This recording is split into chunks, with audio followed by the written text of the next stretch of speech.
So let's bring in African Affairs analyst now. Kayode Ogundamisi is joining us via Skype from the UK. Many thanks, Kayode, for joining us now. Of course, we don't know which financial or which organization will be axed, so to speak. But so far, we've been getting some form of commendations now for the federal government. Do you also seem impressed? Oh yes, thank you. It's difficult to actually make informed comments until you see the list of the organization Nigerians withdrawing from.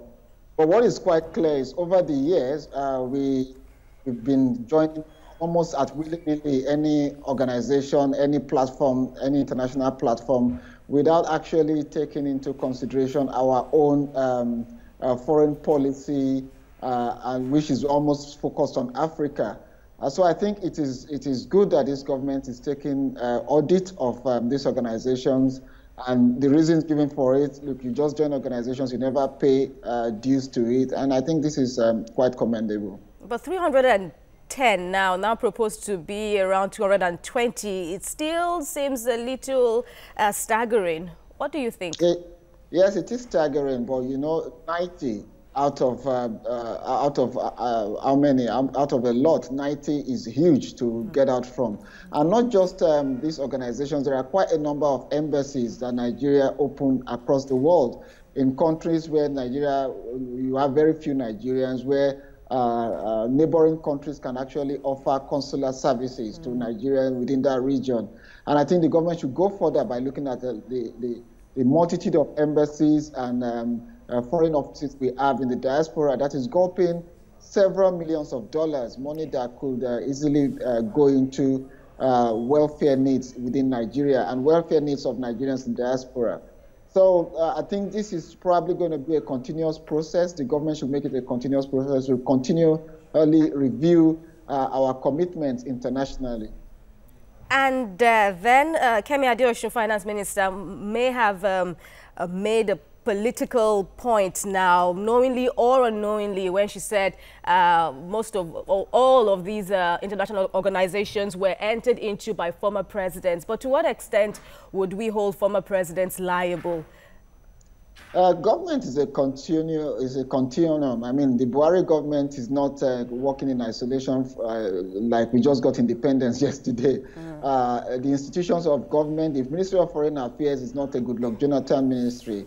It's a ministry that is representing Nigerians. So I don't think that is an excuse. It is the duty of any government to review policies, to look at the current state of the economy, to look at our foreign interests and where Nigeria wants to be, and then do the right thing. So I don't think crediting former leaders is of any use. That information is irrelevant. The information that is relevant is that this government is doing something about it.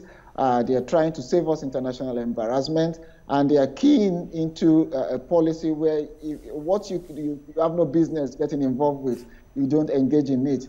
This is not just limited to Nigeria. Even Russia withdrew from an international court. They withdraw from international organizations. Even the United Kingdom recently reviewed its participation in the EU, and that's where you have Brexit. So over time, countries will look at their own national interest to determine how they want to move forward. All right, Kayode, but finally then, of course, the government is going to save us a huge number of dollars now. But then what other areas do you think the government also needs to perhaps look into and check if it's overspending or somehow?